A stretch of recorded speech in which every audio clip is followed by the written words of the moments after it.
ಸಿರಿಗನ್ನಡವೇ ನನ್ನ ಉಸಿರಾಗಿರಲಿ, ಸ್ವರ್ಗಲೋಕವೇ ಕೊಟ್ಟರೂ ಬೇಕಾಗಿಲ್ಲ, ಕನ್ನಡ ಮರೆತೆಂದು ಬದುಕುವುದಿಲ್ಲ. ಜೀವನ ಅನ್ನೋದು ಒಂದು ರೀತಿಯಲ್ಲಿ ವರ್ಣರಂಜಿತವಾದ ಚದುರಂಗದಾಟ, ಜೊತೆಗೆ ಅಷ್ಟೇ ಕಷ್ಟಕರವಾದ ಜೀವನದ ಓಟ. ಆಟ ಮತ್ತು ಓಟದಲ್ಲಿ ಸಾಗುವುದು ಪ್ರತಿದಿನ. ಅದು ಎಲ್ಲ ಕ್ಷೇತ್ರಗಳಲ್ಲೂ ಇದೆ. ನನ್ನ ಜೀವನ ಮುಗಿದೇ ಹೋಯಿತು ಅಂದ ಕ್ಷಣ ಜೀವನ ಆರಂಭವಾಗುತ್ತದೆ. ಅದು ಹೇಗೆ ಸಾಧ್ಯ ಅಂತ ನೀವು ಅಂದ್ಕೊಳ್ಬೋದು. 60 ವರ್ಷ ಆದರೆ ಇನ್ನೇನು ಎಲ್ಲ ಮುಗಿದು ಹೋಯ್ತು ಅಂತ. ಎಷ್ಟೋ ಜನ ತಮ್ಮಲ್ಲಿರುವಂಥ ಒಂದು ಆಸಕ್ತಿ, ಆಲೋಚನೆ, ಉತ್ಸಾಹಗಳನ್ನು ಮರೆತು ಮೂಲೆ ಸೇರ್ಕೊಳ್ತಾರೆ. ಆದರೆ ಒಂದಿಷ್ಟು ಜನ 60ರ ನಂತರ ತುಂಬ ಕ್ರಿಯಾಶೀಲರಾಗಿ ಚಟುವಟಿಕೆಯಿಂದ ಹೊಸ ರೀತಿಯ ಜೀವನವನ್ನು ಕಟ್ಟಿಕೊಳ್ತಾರೆ. ಆ ರೀತಿ 60ರ ನಂತರ, ನಿವೃತ್ತಿಯ ನಂತರ ಹೊಸ ದಾರಿಯಲ್ಲಿ ಸಾಗಿ ಬಹುದೊಡ್ಡ ಮಟ್ಟಕ್ಕೆ ಬೆಳೆದಂಥ ಹಲವಾರು ಮಹನೀಯರು ನಮ್ಮ ಮುಂದೆ ಇದ್ದಾರೆ. ಈಗ ನಾನು ಮಾತನಾಡುತ್ತಿರೋ ವಿಷಯ, ಒಬ್ಬ ವ್ಯಕ್ತಿ ಚಲನಚಿತ್ರ ರಂಗದಲ್ಲಿ 60 ವರ್ಷವು ನಾಯಕ ನಟನಾಗಿ ಮುಖ್ಯ ಭೂಮಿಕೆಯಲ್ಲಿ ನಟಿಸಿ 60ರ ನಂತರವೂ ಮತ್ತೆ ನಟಿಸೋದಿದೆಯಲ್ಲ, ಅದು ತುಂಬ ಕಷ್ಟಕರವಾದ ಕೆಲಸ.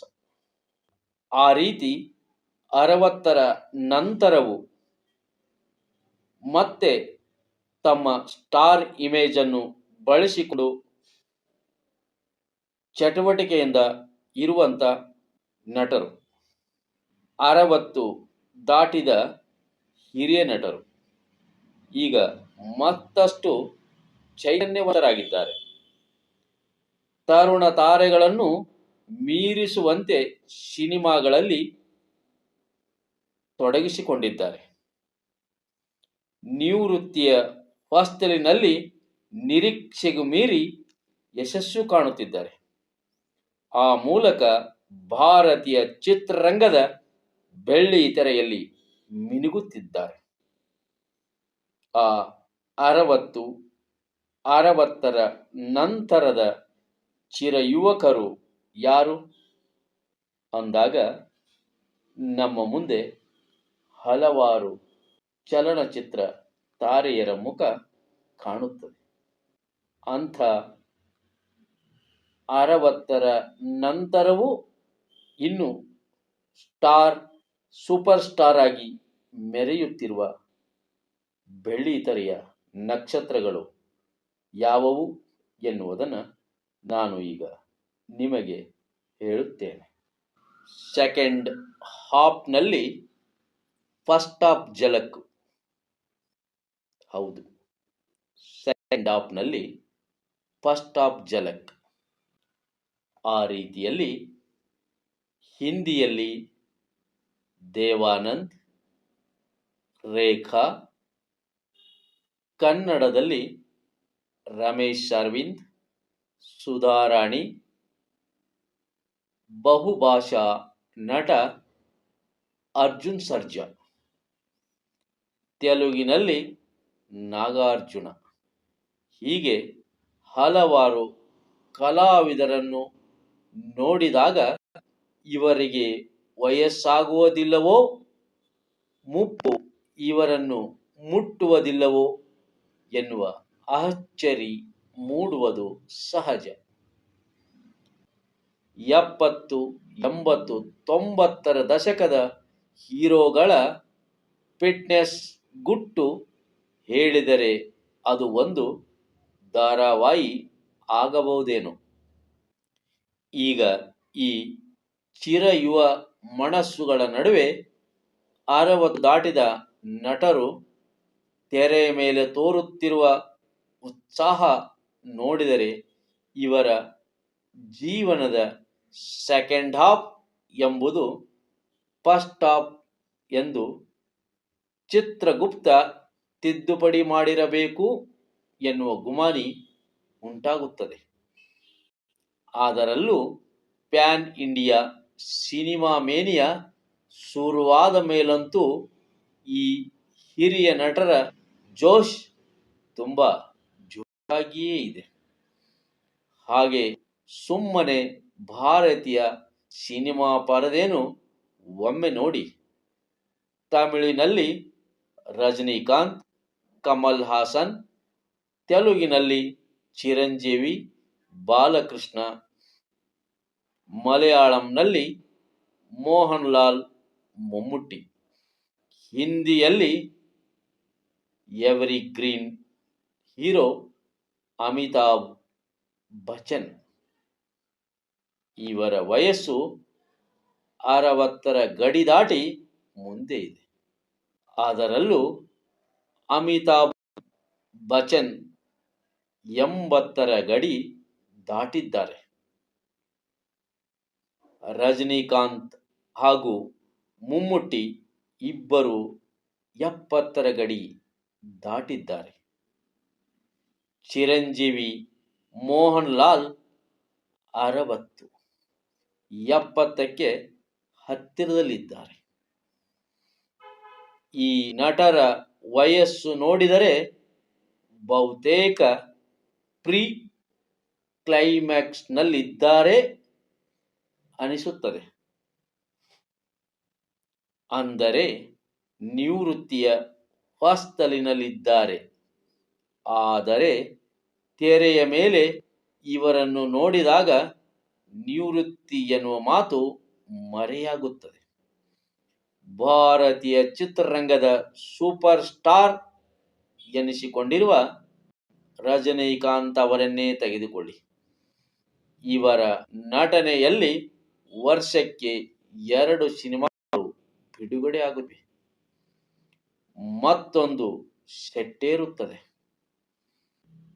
ಆ ಲೆಕ್ಕದಲ್ಲಿ 75 ವರ್ಷ ವಯಸ್ಸಿನ ರಜನಿಕಾಂತ್ ಈಗಲೂ ವರ್ಷಕ್ಕೆ 2-3 ಚಿತ್ರಗಳಲ್ಲಿ ನಟಿಸುತ್ತಿದ್ದಾರೆ, ಅದು ಕೂಡ ಹೀರೋ ಆಗಿಯೇ.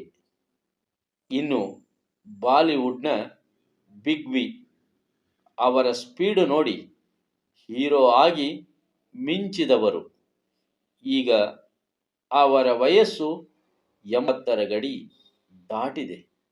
ಈಗ ಅವರು ಹೀರೋ ಅಲ್ಲದಿದ್ದರೂ ಹೀರೋಗಿಂತಲೂ ಹೆಚ್ಚಾಗಿ ಬೇಡಿಕೆಯಲ್ಲಿದ್ದಾರೆ. 2024ರಲ್ಲಿ ಬಿಗ್ ಬಿ ನಟನೆಯ 2 ಚಿತ್ರಗಳು ತೆರೆಗೆ ಬಂದಿವೆ. ಇದಕ್ಕೂ ಮುನ್ನ ಅಂದರೆ 2023ರಲ್ಲಿ 2 ಸಿನಿಮಾಗಳು ಬಂದಿವೆ. 2022ರಲ್ಲಿ 8 ಚಿತ್ರಗಳು ಬಿಡುಗಡೆಯಾಗಿವೆ. ಈಗೀಗ ದಕ್ಷಿಣ ಭಾಷೆಯ ಚಿತ್ರಗಳ ಕಡೆಗೂ ಮುಖ ಮಾಡುತ್ತಿದ್ದಾರೆ. ವೆಟ್ರಿಯಾನ್ ಮೂಲಕ ದೊಡ್ಡ ಮಟ್ಟದಲ್ಲಿ ಗಮನ ಸೆಳೆದಿದ್ದಾರೆ. ನಮ್ಮ ಚಿತ್ರದಲ್ಲಿ ಅಮಿತಾಬ್ ಬಚ್ಚನ್ ಇದ್ದರೆ ಸಾಕು ಎನ್ನುವ ಮಟ್ಟಿಗೆ ಬೇಡಿಕೆ ಉಳಿಸಿಕೊಂಡಿದ್ದಾರೆ. ಕೇವಲ ಸಿನಿಮಾಗಳಲ್ಲಿ ಮಾತ್ರವಲ್ಲ, ಜಾಹೀರಾತು ಜಗತ್ತಿಗೆ ಬಿಗ್ ಬಿ ಅವರದು ಬ್ರ್ಯಾಂಡ್. ದಶಾವತಾರಿ ಕಮಲ್ ಹಾಸನ್ ಅವರದು ಇದೇ ದಾಟಿ. 69ರ ಈ ಚಿರಯುವಕ ತೀರಾ ಹೊಸ ನಿರ್ದೇಶಕರ ಆಕ್ಷನ್ ಕಟ್ಗೂ ಸೈ ಎನ್ನುತ್ತಿದ್ದಾರೆ. ಮಲಯಾಳಂನ ನಟರಾದ ಮೋಹನ್ ಲಾಲ್ 60ರ ಗಡಿ ದಾಟಿದ್ದಾರೆ. ಮಮ್ಮುಟ್ಟಿ ಅವರು 70ರ ಗಡಿ ದಾಟಿದ್ದಾರೆ. ಆದರೂ ಈಗಲೂ ಇವರು ಹೀರೋಗಳೇ. ವರ್ಷಕ್ಕೆ 2-3 ಚಿತ್ರಗಳಲ್ಲಿ ನಟಿಸುತ್ತಾರೆ. ಇವರ ನಟನೆಯಲ್ಲಿ ವರ್ಷಕ್ಕೆ ಕನಿಷ್ಠ 3 ಚಿತ್ರಗಳಾದರೂ ತೆರೆಗೆ ಬರುತ್ತಿವೆ. ಈ ಪೈಕಿ ಮಮ್ಮೂಟಿಯವರಂತೂ ಪ್ರಯೋಗಗಳಿಗೆ ಒಡ್ಡಿಕೊಂಡಿದ್ದಾರೆ. ಇದಕ್ಕೆ ಉತ್ತಮ ಉದಾಹರಣೆ ಎಂದರೆ ಬ್ರಹ್ಮಯುಗಂ ಹಾಗೂ ಕಾತಲ್ ಚಿತ್ರಗಳು. ಇಂಥದೇ ಜಾನರ್ ಚಿತ್ರಗಳಿಗೆ ತಮ್ಮನ್ನು ಸೀಮಿತ ಮಾಡಿಕೊಳ್ಳದ ನಟರು ಇವರು. ಅತ್ತ ತೆಲುಗಿನ ಚಿರಂಜೀವಿ ಕೂಡ ಇದೇ ಸ್ಪೀಡ್ನಲ್ಲಿದ್ದಾರೆ. 69ರ ಹರೆಯದ ಮೆಗಾಸ್ಟಾರ್ ಈ ತಲೆಮಾರಿನ ನಟಿಯರ ಜೊತೆಗೂ ಹೀರೋ ಆಗಿ ಹೆಜ್ಜೆ ಹಾಕುತ್ತಿದ್ದಾರೆ. ಚಿರಂಜೀವಿ ಡ್ಯಾನ್ಸ್ಗೆ ಮ್ಯಾಚ್ ಮಾಡೋಕ್ಕೆ ಈಗಿನ ಹೀರೋಗಳಿಗೂ ಕಷ್ಟ ಎನ್ನುವಂತಾಗಿದೆ. 64 ವಯಸ್ಸಿನ ನಂದಮುರಿ ಬಾಲಕೃಷ್ಣ ಅವರು ಕೂಡ ತಮ್ಮ ಅಭಿಮಾನಿಗಳಿಂದ ಜೈ ಜೈ ಬಾಲಯ್ಯ ಎನಿಸಿಕೊಳ್ಳುವಂತೆ ಮಾಸ್ ಹೀರೋ ಆಗಿ ವರ್ಷಕ್ಕೆ 2-3 ಚಿತ್ರಗಳನ್ನು ಅಭಿಮಾನಿಗಳ ಮುಂದೆ ತರುತ್ತಿದ್ದಾರೆ. ಅಮಿತಾಬ್ ಬಚ್ಚನ್, ರಜನಿಕಾಂತ್, ಕಮಲ್ ಹಾಸನ್, ಮಮ್ಮೂಟಿ, ಮೋಹನ್ ಲಾಲ್, ಚಿರಂಜೀವಿ, ಬಾಲಕೃಷ್ಣ ಇವರು ಮಾಡುತ್ತಿರುವುದು ಕೂಡ ಪ್ಯಾನ್ ಇಂಡಿಯಾ ಚಿತ್ರಗಳನ್ನೇ. ಆದರೆ ಒಂದೊಂದು ಚಿತ್ರಕ್ಕೆ 2-3-4 ವರ್ಷಗಳಂತೂ ತೆಗೆದುಕೊಳ್ಳುತ್ತಿಲ್ಲ ಎಂಬುದು ಗಮನಿಸಬೇಕಾದ ವಿಷಯ. ವಯಸ್ಸು ತಮ್ಮ ದೇಹಕ್ಕೆ ಮಾತ್ರ, ಕೆಲಸಕ್ಕೆ ಅಲ್ಲ ಎನ್ನುವಂತೆ ಸಿನಿಮಾ ಮೇಕಿಂಗ್ ಸ್ಪೀಡ್ ಹೆಚ್ಚಿಸಿದ್ದಾರೆ. ತೆರೆಯ ಮೇಲೆ ಸಿನಿಮಾ ಶುರುವಾಗಿ ವಿರಾಮದ ನಂತರ ಬರುವ ಕತೆ ಸೀದಾ ಕ್ಲೈಮ್ಯಾಕ್ಸ್ಗೆ ತಲುಪುತ್ತದೆ. ಅಲ್ಲಿಗೆ ಇಡೀ ಸಿನಿಮಾ ಮುಗಿದು ಹೋಗುತ್ತದೆ. ಬಹುತೇಕ ಸಿನಿಮಾಗಳ ನಡಿಗೆ ಹೀಗೆ. ಆದರೆ ಕೆಲವು ಸಿನಿಮಾಗಳ ಕತೆಗಳು ಹೀಗೆ ಸುಲಭಕ್ಕೆ ಮುಗಿಯಲ್ಲ. ಅವು ಮತ್ತೇನೋ ಅಚ್ಚರಿ, ಕುತೂಹಲ, ನಿರೀಕ್ಷೆಗಳನ್ನು ಹುಟ್ಟಿಸುತ್ತವೆ. ಇದು ಅಂತ್ಯವಲ್ಲ, ಆರಂಭ ಎನ್ನುವ ಸಂದೇಶ ರವಾನಿಸುತ್ತವೆ. ಇಂಥ ಸಿನಿಮಾಗಳ ಎಂಡ್ ಟೈಟಲ್ ಕಾರ್ಡ್ ನಂತರವೂ ಪ್ರೇಕ್ಷಕ ಮತ್ತಷ್ಟು ಭರವಸೆ, ಉತ್ಸಾಹದಿಂದ ಚಿತ್ರಮಂದಿರಗಳಿಂದ ಎದ್ದು ಬರುತ್ತಾನೆ. ಈಗ ಬೆಳ್ಳಿ ತೆರೆಯ ಮೇಲೆ ಮಿಂಚುತ್ತಿರುವ ಈ ಹಿರಿಯ ತಾರೆಗಳ ಕತೆ ಕೂಡ ಹೀಗೆ. ಮುಕ್ಕಾಲು ಜೀವನ ಮುಗಿಸಿದ ಮೇಲೂ ಚಿರ ಯುವಕರಂತೆ ಪುಟಿಯುತ್ತಿದ್ದಾರೆ.